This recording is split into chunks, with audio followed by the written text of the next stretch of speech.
Hello everyone, welcome back to our channel Login Assist. In this guide video, I will show you how to log in Grindr account. So first of all, launch open Grindr application.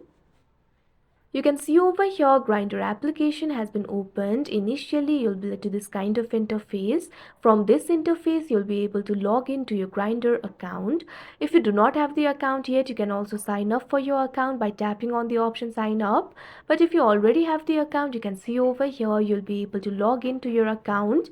You can either use your email or you can also use the phone. So simply tap on the option of your choice. Likewise, you can also sign in with Facebook or Google if you want. Simply tap on the sign in method that you used while creating your account. Here I'm just going to use my email. So tap on the field of email, enter your email address over here.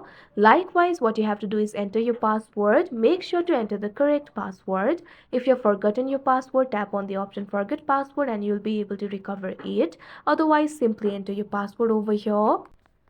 Now after entering the password, what you have to do is tap on the login option that you can see on your screen. Now you can see over here you'll easily be logged into your Grindr account. So that is how you log in Grindr account. I hope you found this video helpful. Thank you for watching. Make sure to like, share and subscribe to our channel.